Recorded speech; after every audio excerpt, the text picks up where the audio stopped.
Welcome to the E-Commerce Growth Show, brought to you by Segmentify. Pessoal, aqui é o Carlos Monteiro da Evolve para mais um episódio do E-Commerce Growth Show da Segmentify e hoje eu estou com o Thiago Luzdoc. O Thiago ele é especialista em Digital Commerce Marketing e CRO, ele já foi diretor de mídia da Aramis. Thiago, se eu falar alguma besteira, você me corrige. E CDO da Shoulder. E nos 20 anos de experiência dele, ele recebeu o prêmio de e-commerce da E-Commerce Brasil, sobre estratégia de Omnichannel. Ele também hoje tem um trabalho muito focado em conversões, né? Conversão online, UX, como reduzir custos operacionais. Ele é focado também em arquitetura de mídia e ele trabalhou como consultor para algumas das empresas mais respeitadas aí de varejo e de e-commerce do Brasil, como Americanas, Submarino, Shoptime, Magazine Luiza, Porto Frio, Extra, Casas Bahia. Thiago, eu vou cansar, a minha língua vai começar a enrolar, então vamos falar o seguinte, eu sempre começo com a mesma pergunta, o Big Picture, quem que é o Thiago Doc Luiz e por que Doc Luiz, qual que é o nome, e aí a gente entra na pancadaria. Cara, eu gosto de falar da minha origem. Eu sou um filho de imigrantes africanos, angolanos, fugitivos de guerra, que chegaram aqui no Brasil, verdade, que chegaram no Brasil em 1974 com 2 malinhas. Então, para mim foi bem simples. Minha mãe falou desde o começo, né, que, cara, é trabalho. Faça o seu melhor, estude pra caramba, não pegue nada que é dos outros e cresça na vida, meu filho. E ela ainda tem a esperança que vai ganhar um Nobel da Paz. Então, cara, eu tô muito atrás. Eu tenho que correr muito para fazer o que mamãe quer. Cara, mas uma pergunta, os seus pais eles são negros ou não? Na Angola também? Por parte de mãe, toda a família é negra e por parte de pai é branco. Caramba, ok. Interessante. Assim, é engraçado porque sempre quando eu convivo com meus primos, por lado de mãe eu sou o primo mais branco, por lado de pai eu sou o mais preto. Então, eu fico um pouco deslocado de todos os lados, mas todos me amam, então tá tudo bem. Não tem problema. Mas sabe que é engraçado porque é um choque cultural gostoso, mas como eu fui criado muito mais do lado da minha mãe, então acho que tem muito mais influência preta do que qualquer outra coisa, né? Que legal. Thiago, vamos falar então um pouco da tua experiência aí, você trabalhou nesses grandes grupos. Cara, de verdade, eu estou começando essa entrevista com white slate, com quadro branco. Eu acredito que eu vou ter algumas perguntas para você, dado as várias entrevistas que eu fiz. Mas, assim, você trabalhou em grandes grupos de mídia, depois eu lembro, eu vendo ali, você foi para a Vtex, você teve sua agência, né? Você falou que você teve plataforma de e-commerce, você vendeu tua agência aí para um grande grupo que hoje acabou fazendo uma fusão, ou talvez até uma aquisição, né? A Infracommerce com a Sinapcom. E, cara, hoje, e aí você trabalhou em grupos de moda, né? Você tem acho que, conhecimento bastante único com o grupo de moda. Agora, primeiro, vamos falar da tua experiência aí no e-commerce. Fala um pouco da tua carreira, bicho. Como é que você começou a trabalhar em e-commerce? O que é isso para você, né? E-commerce eu devo muito do que eu sei a um cara chamado Eduardo Castro, Dudu. O Dudu é um dos fundadores da Saks, que foi comprada pela Sephora, e depois um dos fundadores também do pontofrio.com. Eu acho que o Dudu foi um dos primeiros caras que olhou para mim e percebeu que eu tinha conhecimento para fazer e-commerce, porque antes disso o que eu fazia era muito search, né, a parte de links patrocinados e SEO, e quando você trabalha com isso, o teu objetivo é sempre a conversão, né? É sempre fazer com que o cliente no final adquira o que ele precisa. Então isso do jeito que eu vejo, para mim é fácil esse pensamento, entendeu? Então, na hora que comecei a trabalhar só com e-commerce, fazia sentido tudo que eu estava desempenhando. E daí é muito estudo, é muito teste A/B, é muito... Assim, eu gosto, né? Mas é um trabalho que para a maioria das pessoas é chato pra caramba, porque é um trabalho de muito estudo, é um trabalho de perceber o que o usuário quer e o usuário muda muito o gosto dele, né? E a própria tecnologia vai mudando de tempo em tempo. Então, por exemplo, você pega desde quando o Spotify e o Instagram desceram o menu de cima, passaram para baixo. Agora você começa a ver os primeiros sites mobile utilizando o menu embaixo e não em cima. Então, esse é um belo exemplo do quanto muda o nosso mundo e o quanto é legal você fazer isso. Eu, pelo menos, eu gosto muito do que eu faço, cara. Então, eu Então, tenho o a seu sorte de tesão ganhar. é UX e CRO, esse é o teu negócio, assim que você fala. No fundo, se você olhar no fundo é o que eu amo. Mas eu tive de aprender a programar, tive de aprender a fazer design, tive de aprender vídeo, tive de aprender toda a parte de SEO, tive de aprender toda a parte de programação, parte de tirar foto, de parte de RP, parte de PDV, parte de TI. Cara, sem querer, eu sempre falo, cara, nada foi planejado. Eu simplesmente estava no lugar certo, na hora certa, e eu estava aprendendo. E daí, quando você tem sorte de aprender com os melhores, a tua carreira, querendo ou não, cresce um pouco, entende? E Mas quem foi são os muito... melhores? Quem são os melhores? Ah, cara, para mim, melhores do que eu, fácil. Cara que você tem de falar é Dudu Castro. Esse cara é fantástico, foi o primeiro que eu te falei. Você tem de falar com o Bonfá. Bonfá é uma... Cara, Bonfá é foda pra caralho, né? Tanto que hoje ele tá mandando na Privalha aí na Itália, né? Você tem de falar com o Vicente. Vicente é um deus do marketing. Foi o cara que tocou durante muito tempo o Buscapé e depois ele estava tocando o Ponto Frio. Então, o cara é fantástico. É lógico, daí você tem aqueles que você já conhece, o Quiroga, que é sempre falado, mas, por exemplo, o Luiz Pavão, um cara fantástico, hoje está na Infracommerce, cara, Tô amigo chavecando meu. esse cara, é difícil, mas ele vai vir, ele vai vir. Eu converso com ele, eu te ajudo, eu te ajudo. Beleza. Pavãozinho é de boa. Cara, você tem o Donato é um cara muito bom, inteligentíssimo, rápido de trabalhar, um cara que é fantástico. Eu trabalhei com ele no começo, quando ele ainda estava no e-commerce, o Fred Trajano. Eu trabalhei com o Fred Trajano no momento que ele cuidava do e-commerce do Magazine Luiza. E, cara, posso te falar, o cara é inteligente pra cacete, não é simplesmente o herdeiro, entendeu? Então, eu acho que quando você tem a sorte de trabalhar com esses caras, você aprende muito. Tudo que eu sou de verdade hoje, em termos de conhecimento, de números, de como fazer, eu devo a esses caras. Romero Rodrigues, não posso esquecer, do Buscapé, tive muito contato. São caras foda, cara que respira varejo. E daí, quando você vai para o lado do marketing, cara, tem um deus chamado Romeu Buzarello, não sei se você conhece, da Tecnisa também, da aula de pós-graduação e tudo mais, em um monte de faculdade aqui do Brasil. O cara é um deus. O cara te explica por A mais B o que é marketing e como fazer isso, entendeu? Então, eu acho que eu dei sorte de estar no lugar certo, na hora certa, com pessoas certas, e demorei muito para aprender, porque não adianta você só ser bom tecnicamente, né? Nesse nosso mundo corporativo, a gente tem que ter um pouco de jogo de cintura, você tem de ter um pouco de politicagem. E essa era uma parte que eu era muito ruim, porque eu acreditava que somente você ser bom tecnicamente funcionava. E não, você tem que ser bom nos dois. Então, levei um tempo para entender como ser, pelo menos jogar um pouco esse jogo político. Cara, legal. Ô, Thiago, o que mudou? Você está no e-commerce, tem 15 anos? Vai, quando a gente fala de e-commerce. Se a gente fala de e-commerce, eu estava junto com o Quiroga no momento que eles estavam fazendo os primeiros códigos lá na TV1 da Americanas.com no ano 2000. Mas como eu não participei muito, eu acredito que o meu primeiro e-commerce para valer mesmo foi Magazine Luiza em 2014. Perfeito, 2014, ó, paralelos. Eu mudei para Dinamarca em 2013, estava ali aprendendo o que era um blog. E 2014, você estava com a tua agência, era isso? 2014 não, desculpa, 2004.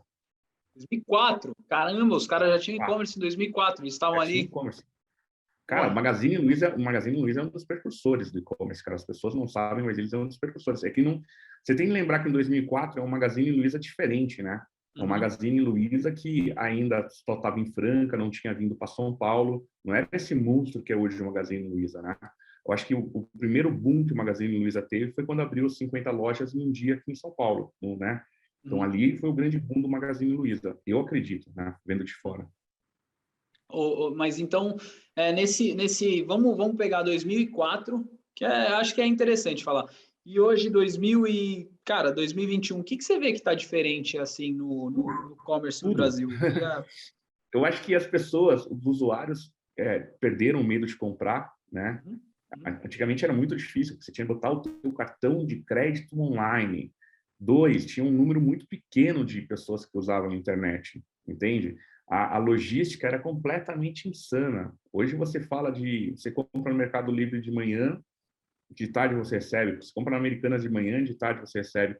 Ficou tudo muito rápido. A variação de produtos, que antigamente eram só produtos de uma determinada linha, agora você consegue ter a long tail total.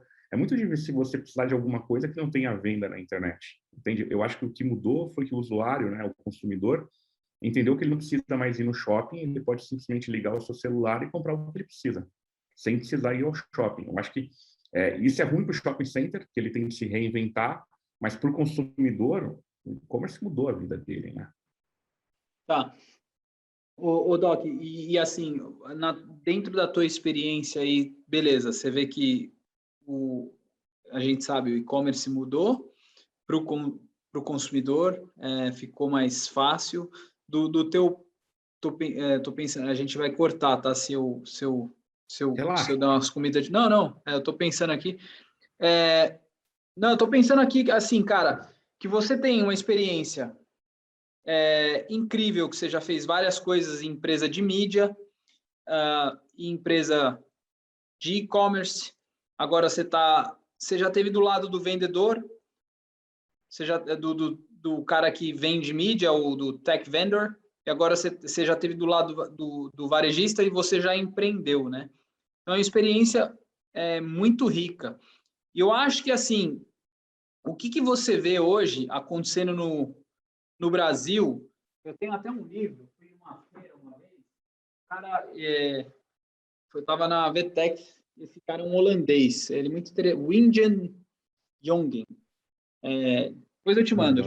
Ele escreveu um livro que se chama The End of Online Shopping, The Future of Retail in an Always Connected World. Ou seja, o retail no mundo online forever, né? Tipo, tudo é online hoje e tal. E primeiro, assim, eu quero pegar o que assim, essas tuas experiências, tipo, no mundo da agência de marketing, no mundo empreendendo, no mundo do e-commerce, o que ela trouxe para você? A gente vai falar disso já, do varejo, mas o que isso traz hoje para você de bagagem, de conhecimento, e o que você acha que mudou também? Primeiro que facilita você entender todos os players, né? Porque, por exemplo, hoje eu cuido do e-commerce de 4 marcas diferentes. Dessas 4, 2, 100% são franquias. Então, são mais de 460 franquias pelo Brasil. Então, isso já é né, quando você mistura e-commerce com franquia e faz o omni, ou seja, o produto saindo diretamente do cliente, isso já é uma loucura quando a gente pensa conseguir fazer isso no Brasil de forma correta, tá? Por causa de 1001 problemas que o Brasil tem. Mas, voltando para a sua pergunta, eu acho que o que me ajuda é conhecer o papel de cada um desses players. Como eu já fui agência, eu sei o que a agência espera de mim, eu sei o que eu espero da agência, sei quanto tempo vai levar e os valores corretos. Como eu já fui plataforma e hoje eu uso o Vertex, eu sei exatamente o que eu posso cobrar da Vertex quando está chegando um Black Friday. Sei exatamente quando que eu devo agir, né? Eu acho que quando você passa por todo o circuito, seja agência, provedor de solução ou veículo, qualquer um desses que você passa, te dá um entendimento no momento que eu estou agora, onde, cara, basicamente eu tenho uma responsabilidade absurda de um time, cara, que é fantástico, mas que eu tenho que direcionar eles para tomar as decisões. Então, eu penso que quando eu virei vice-presidente de mídia na Wunderman, eu tinha 33 anos. Tecnicamente, eu era fantástico, mas eu não conhecia ainda todo esse ecossistema, todo esse environment que você precisa conhecer. Então, hoje, para mim, aos 44, está muito mais fácil entender tudo isso. Um menino, estou começando. É muito de verdade, é muito mais fácil você entender o papel de cada um, tá? Então, acho que as decisões que a gente toma são mais acertadas, não só porque você é um baita de um profissional, mas, cara, o tempo, ele é fantástico, porque ele te dá muito ensinamento, né? Então, você vai adquirindo bagagem e você usa essa cartinha da bagagem no momento que você tem que tomar uma decisão. Você já sabe mais ou menos o que vai acontecer. Puta, legal demais. Ô, Doc, qual que é a diferença, que você vê de desafio maior de tocar uma operação que você está tocando hoje? A gente não vai falar nomes de marcas que você me falou. Você tocou operação de varejistas, né? Vamos falar de varejo com relação à franquia. Como isso se diferencia, cara, para hoje, para quem está querendo se digitalizar e depois vender no e-commerce? Assim, primeiro que é muito diferente, né? Quando você tem uma marca que ela tem loja própria e franquia, então você já tem um relacionamento. Quando você só tem um e-commerce e o resto tudo é franquia, é outro tipo de relacionamento. Mas não tem como você imaginar um mundo onde as franquias não façam parte de um crescimento, porque é muito mais fácil você abrir franquia e explorar isso como um crescimento da sua marca do que você ter capital de giro suficiente para conseguir abrir uma loja em cada um dos lugares do Brasil. Você sabe disso, o Brasil é continental, então para você conseguir abranger todo ele, você precisa, né, de uma força extra. Eu acho que essa força extra é a franquia. E quando você fala de digital, para isso funcionar, para o digital ser um parceiro desse franqueado, o único jeito é se você fizer o omnichannel funcionar. Ou seja, se a compra está saindo da região desse parceiro, você tem de utilizar o e-commerce dele. Quando eu digo e-commerce, você tem de utilizar o estoque dele, entende? Em termos técnicos, isso para a gente no Brasil é muito mais difícil, por causa que quando você fala de uma franquia, ela já vai estar usando CNPJ diferente. Imposto. Então você tem que fazer isso, daí você tem imposto. Nossa, velho. Tem um monte de coisas que você tem de fazer antes para esse sonho do Omni funcionar. Mas quando funciona, é absurdamente lindo. Você está vivendo state of art, é aquilo que os americanos ficam pregando quando você vai no IRC ou numa NRF falando disso, entendeu? Uhum. Mas eu gosto muito. Se você perguntar onde eu sou mais feliz do lado do cliente, do lado do varejo. Eu acho que é onde eu consigo colocar muito mais o conhecimento que eu tenho em prática em jogo, e porque eu sou mais feliz mesmo. Uhum. E qual que é o teu maior desafio hoje, então? Pessoas, sempre vai ser pessoas, sempre vai ser time. Não adianta você ter franquias, não adianta você ter uma loja que vende milhões por mês. No final das contas, você está falando de times, está falando de pessoas que têm objetivos diferentes, cada uma está lá no trabalho, algumas precisam mais do dinheiro, outras precisam menos do dinheiro, outras estão no começo de carreira, outras já estão há 10 anos na empresa.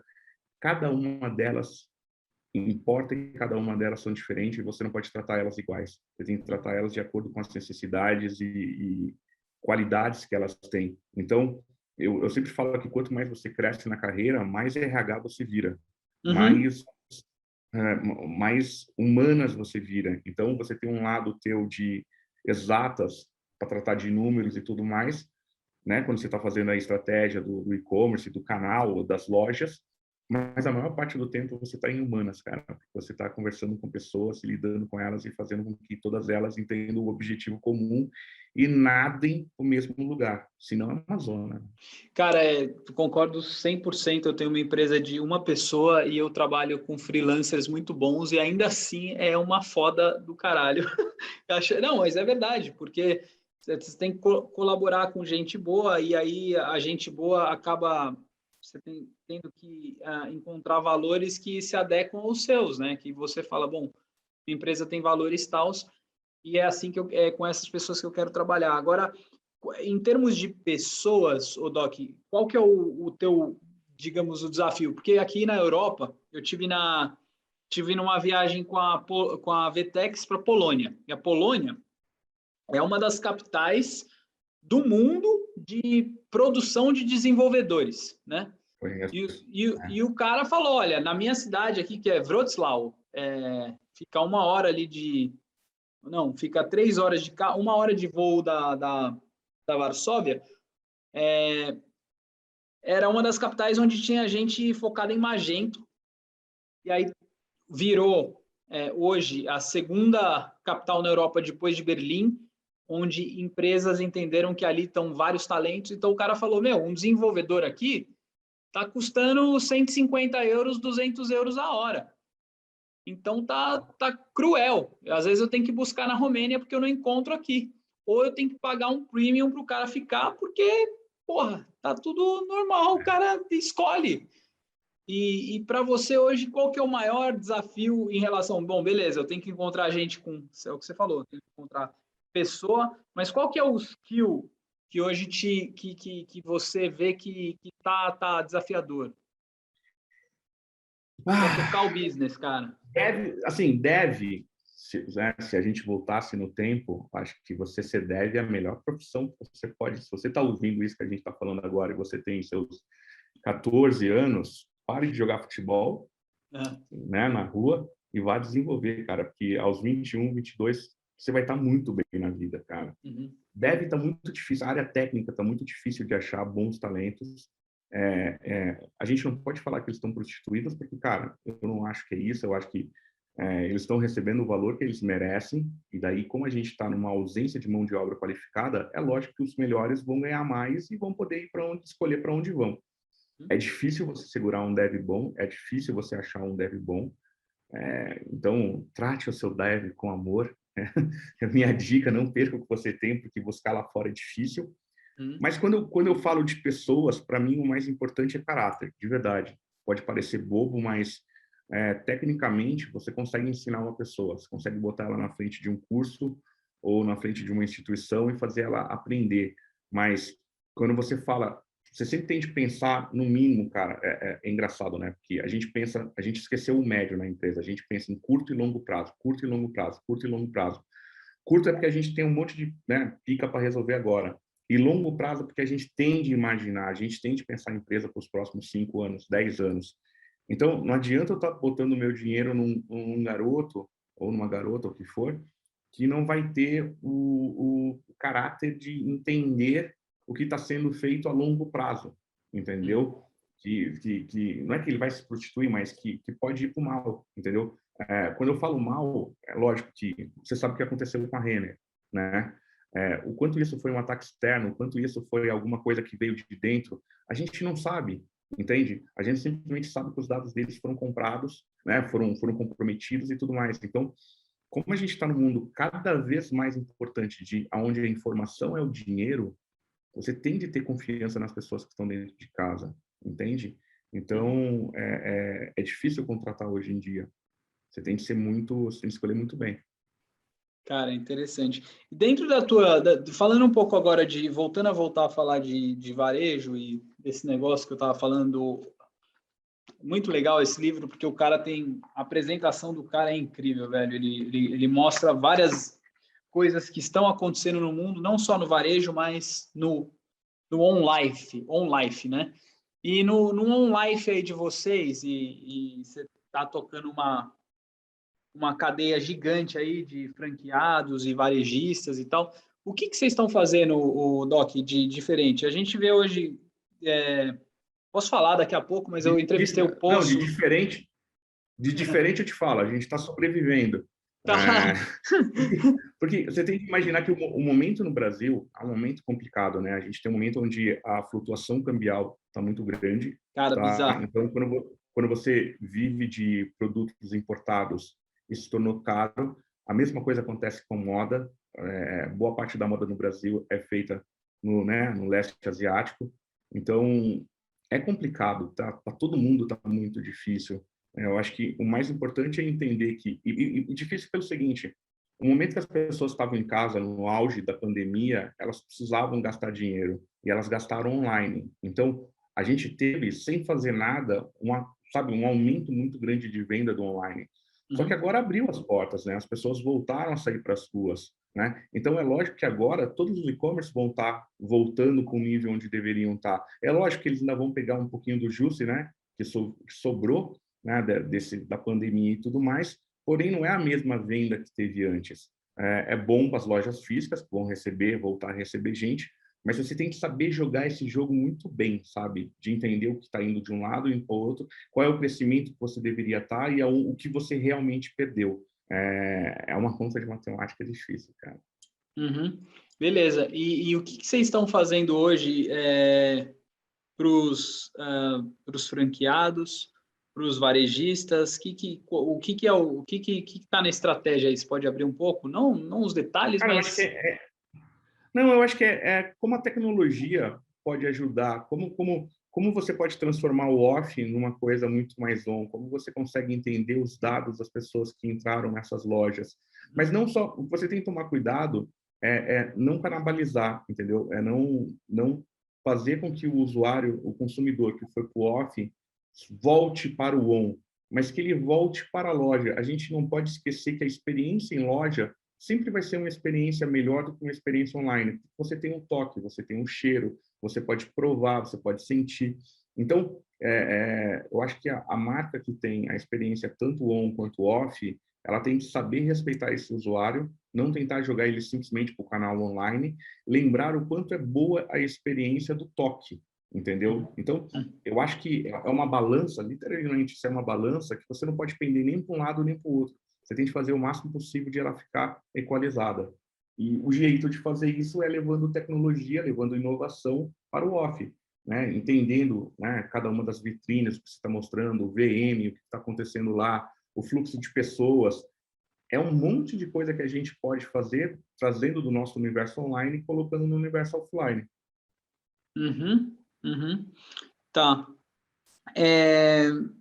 Quando a gente fala, Doc, tá, eu gosto disso. Eu entrevistei, por exemplo, o Rodrigo Poço da Marisa, aqui nesse podcast, nesse ecossistema, vamos chamar de formadores de opinião que a gente tem.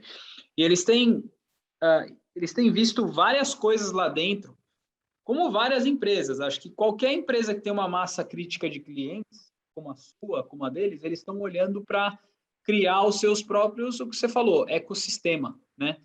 Que é fintech, essas porra toda aí, Isso. velho. Eu tenho um... O que vocês estão olhando aí para isso? Se você Eu puder... acho que não, é muito simples. O que você pode trazer para dentro de casa, dentro de um grupo, né? Porque no final todo mundo pertence a algum grupo. Uhum, Então, uhum, o que uhum. você pode trazer para dentro de casa, utilizando as ferramentas do grupo, é a melhor coisa possível. Porque o mundo está virando, se você volta um pouco e lembra de Blade Runner, né? Você tem as grandes corporações cada vez mais se fundindo, se tornando, né, conglomerados monstruosos. Então, você tem que usar a solução do teu grupo, né? Então, eu acho que isso abre muito espaço para tecnologia, abre muito espaço para inovação, porque você acaba tendo a oportunidade de trocar algo que você já está utilizando hoje por algo seu, proprietário, usando um parceiro do grupo. Então, eu acho que quando a gente pensa nisso, eu vejo número um, eu acho muito bom para o Brasil como um todo, porque você está gerando empregos, você está gerando tecnologia nova e tudo mais, e número dois, você está fazendo o cara que está perdendo esse dinheiro ter de começar a acordar para a vida e perceber que não dá mais para ficar parado, que as vendas vão acontecer naturalmente. Então, assim, eu vejo que está muito mais dinâmico hoje do que era antigamente. Eu acho que e só vai aumentar, né? O 5G chegando e se tornando uma realidade. Meu Deus, as infinidades são ilimitadas, né? Então, quem entender isso primeiro e largar na frente, vai ganhar. Você percebe o que uma Americanas faz, o que uma Magazine Luiza faz, as aquisições, uma local web, as aquisições que esses caras fazem são aquisições muito inteligentes, né? Uhum. Eles perceberam que não adiantava eles sozinhos tentarem entrar nesse jogo, o melhor jeito era começar a adquirir empresas para fechar um ciclo de ecossistema deles. Então, eu acho que esse vai continuar sendo o caminho nos próximos anos. Não, isso é muito legal que você falou. Eu, no workshop ali que eu dei para a Vtex, que eu dou para outras empresas, que o meu negócio é conteúdo, né? Eu tenho o meu podcast pequenininho, mas, cara, você vê, tipo, uma empresa que o Joe Rogan, tá ligado? O Joe Rogan, lá nos Estados Unidos, que é um Adoro. podcaster incrível, o cara polêmico, eu acho o cara do caralho, que ele bota na mesa Ele é e vai que fantástico. vai. E o cara foi comprado pelo Spotify. Eu falo, pô, o cara foi comprado por quê? Porque ele Tem controla a milha. atenção, né? Quem Exatamente. que foi a SBF, não foi aí no Brasil, que comprou os Desperados, sei lá, a Centauro comprou uns caras, É só você lembrar, o Magazine Luiza comprou a Nerd isso, Store. exato. Então, as empresas de mídia hoje, eu estava lendo um artigo sobre content marketing, a gente está num mundo hoje que, né, a galera não entendia o valor disso aqui que a gente está fazendo. Isso aqui eu tenho várias formas de ressignificar. O conteúdo ele pode ter, dependendo da forma que for feita, um valor infinito, vamos falar, né? Até 2029 eu posso estar promovendo isso aqui, uma coisa que o Doc falar. Então eu posso esticar e ressignificar isso de várias vezes. Por quê? Porque eu controlo a atenção, né? A ideia é Exatamente. controlar a atenção. E que aí, quando a gente fala de atenção, a gente está falando de audiência, comunidade, e comunidade retenção, né? Retenção de cliente, que é muito mais interessante do que ficar adquirindo cliente que nem um mongol. E aí eu vi um negócio que você postou, acho que foi no LinkedIn, que você falava ali brevemente, se eu não estou errado, do Google, do Facebook, da questão de aquisição de clientes. E o Randy Fishkin, se não me engano, ele também falou, cara, isso aqui é como se fosse uma máfia, o que aconteceu agora nos Estados Unidos, porque os caras estão ganhando dinheiro pra caralho, o Facebook, o Google, mas ninguém está adquirindo mais cliente, né? Necessariamente. Você está gastando mais como o cara que banca lá essas companhias, mas não necessariamente está adquirindo mais cliente. Então eu falei um monte, mas eu queria ouvir o seu Não, mas é pensamento isso mesmo. sobre isso. Eu acho que uma coisa que a gente fala muito na empresa é aonde está o cliente que já comprou com você. Esse cara não é cliente. Primeiro que ele é freguês, porque ele volta. Então, você tem que entender a diferença da adquirir um cliente novo e fazer com que o seu cliente se torne um freguês e volte. E eu acho que não existe ainda, eu não vejo as empresas entendendo e trabalhando dessa forma, entendeu? Utilizando o CRM de forma muito mais inteligente do que simplesmente disparando um e-mail para target homem 40 a 50 anos que comprou nos últimos 6 meses. É muito mais do que isso. Então, eu acho que o que eu gosto da tecnologia é que ela permite com que a gente possa extrapolar isso aí. Então, essas empresas, quando elas estão fazendo essas compras, elas não estão adquirindo mais usuários, mas elas estão sabendo mais do mesmo usuário. Uhum. Então, você saber hoje mais do mesmo usuário vale muito a pena, entendeu? Uma coisa é eu entender como é que funciona o comportamento dele na internet. A outra coisa é eu entender como funciona o comportamento dele dentro de um shopping center. Depois que ele estacionou o carro, quais são as lojas preferidas dele? Para onde que ele vai? Ele vai só para o shopping, só para comer? Por quê? Porque quando você está fazendo a compra de um espaço no shopping center, é te vendido que esse é o corredor principal, esses são os secundários, você vai esperar um determinado fluxo de pessoas passar. Lembra muito o nosso Google Analytics. Só que agora, esse tipo de empreitada, ela começa a ter tecnologia. Então, deixa de ser simplesmente a informação do shopping e pode ser a informação que você tem dentro da sua loja. Informação de tecnologia que você coloca na sua loja que consegue saber o número de pessoas que pararam no seu VM, que ficaram paradas na vitrine, o número de pessoas que pararam na vitrine e quanto tempo levou elas olhar a vitrine e entrar para dentro da loja. O número de pessoas que entraram na loja e saíram da loja com uma sacola. Se você parar para pensar, é exatamente a mesma coisa que a gente faz no online, só que voltado para o offline. Então, quando eu vejo essas empresas adquirindo outras empresas, eu sei claramente que elas não estão querendo mais usuários. Você fala no Facebook, de uma Microsoft, esses caras já têm quase todos os usuários do mundo. A diferença é o nível... a diferença é o nível de conhecimento desse usuário. Quem é essa pessoa? Né? O que realmente ele gosta de fazer? A Netflix sabe exatamente o que eu gosto de ver, entendeu? É bizarro, é incrível, é genial. É A incrível. gente antigamente a gente tirava barato do né, o recomendado para mim da Netflix era horrível, Ah, era no passado. Hoje ele acerta e na maior parte do tempo. Hoje eles conseguem criar séries baseadas naquilo que eles percebem que os usuários deles estão vendo, entendeu? uhum. Então, eu acho que cada vez mais é uma busca por informação sobre quem nós realmente somos como os consumidores. Cara, a gente vai falar mais em um outro episódio, mas eu vou terminar esse aqui perguntando então para você o que você vê como o futuro aí do commerce, que eu não gosto de falar do e-commerce, eu gosto do commerce, porque é tudo commerce, né, na nossa vida. Eu vejo, tem algumas tendências, por exemplo, eu fiz uma entrevista, Thiago, foi legal demais, assim, com a mulher que toca, com minha cliente ali, não é da Segmentify, é da PowerFront. Ela toca eventos para L'Oréal. E ela falou a visão dela do futuro dos eventos, porque a PowerFront vende uma solução que te permite fazer live commerce, social commerce, chat também, mas é live engagement. Então a ideia do cara, ele tem um dashboard ali. Depois eu te mostro, é legal pra caralho, é animal. E ela falou que o futuro dos eventos, cara, é ser um negócio híbrido, né? Então, eles com os eventos, com o lockdown, eles acabaram se beneficiando. Eles tiveram Exato. que utilizar a tecnologia para melhorar a qualidade dos eventos. Ficou incrível, mas aí eles aprenderam truques para competir com a Netflix. Então, porra, eu tenho que prometer para a mulherada que elas vão ganhar um basket aqui que vale 2.000 euros, né? E beleza, segura e tem, mas incrível porque ela falou assim sobre o futuro dos eventos, dado esse, não gosto de novo normal, mas dado esse novo momento que a gente vive. Exato. Eu acho que quando a gente fala do que aconteceu na pandemia, que foi horrível, cara, eu Não, espero que a foda. gente, como raça humana, a gente entenda que a gente tem de investir mais dinheiro em pesquisa e não apenas em desenvolvimento.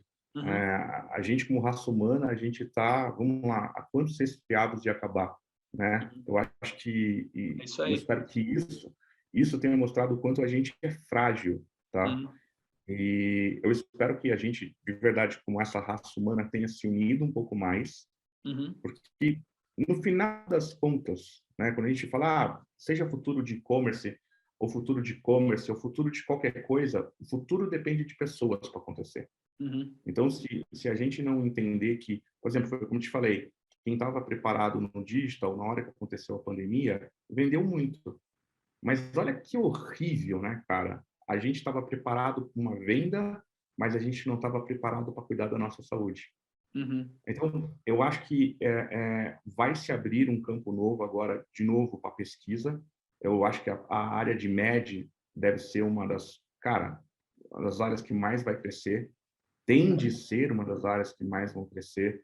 Eu acho que os países, você mora num país total primeiro mundo, que entende o quanto é importante pesquisa, porque a gente também nunca teve uma vacina feita tão rapidamente como a gente teve de fazer agora. Antigamente demoraria 10 anos, demorou um ano para isso acontecer. Ah, Então, rapidaço.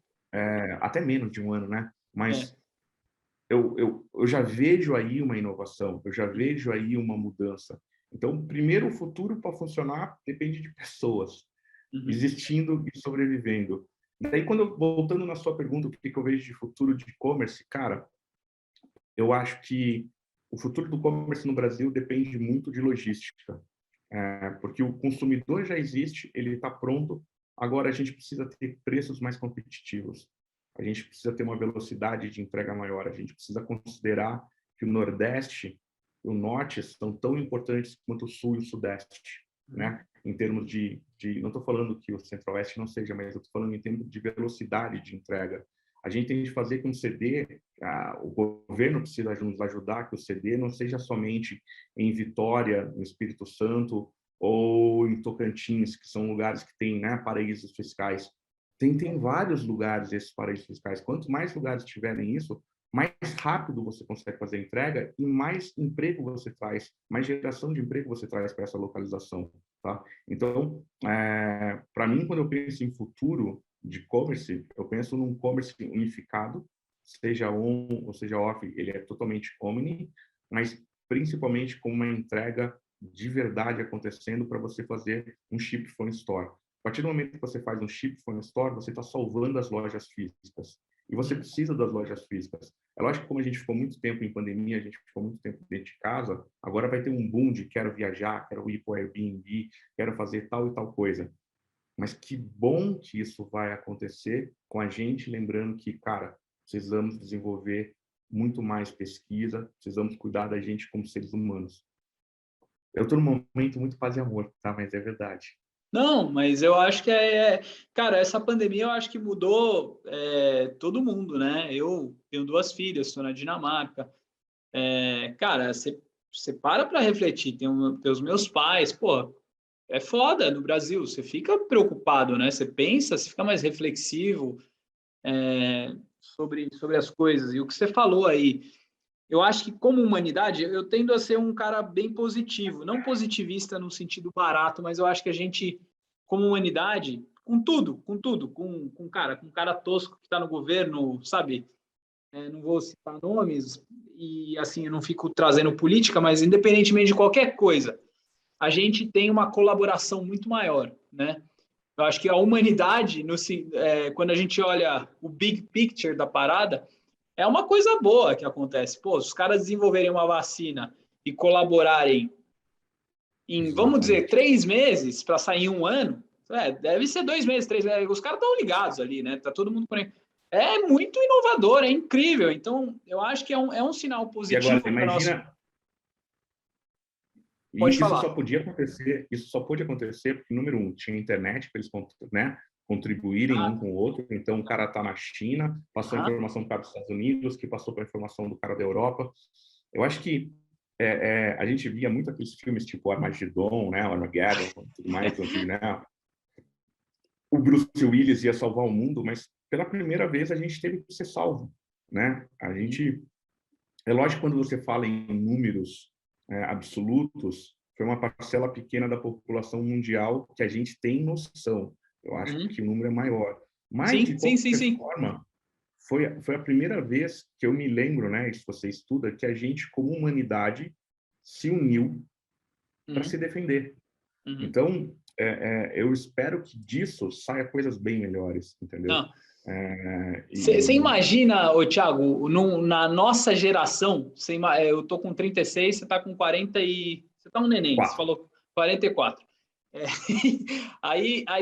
na nossa geração, a gente fala, a gente vai passar por uma pandemia, tipo, é uma parada tão bizarra, né? Que você Nunca fala, mano, pensávamos. eu tava no Brasil em 2000, eu tava em 2019, cara, no Brasil, aí eu cheguei, eu lembro, em 2020 eu fui, em fevereiro, quando eu voltei do Brasil, tava todo mundo no carnaval, aí eu voltei pra Holanda, a galera já de máscara, eu falei, xi, final de fevereiro. Aí passou 2 semanas, aí eu fundei a Evolve, ó, Estamos Covid. Aí eu falei, aqui. nossa, o que eu vou fazer?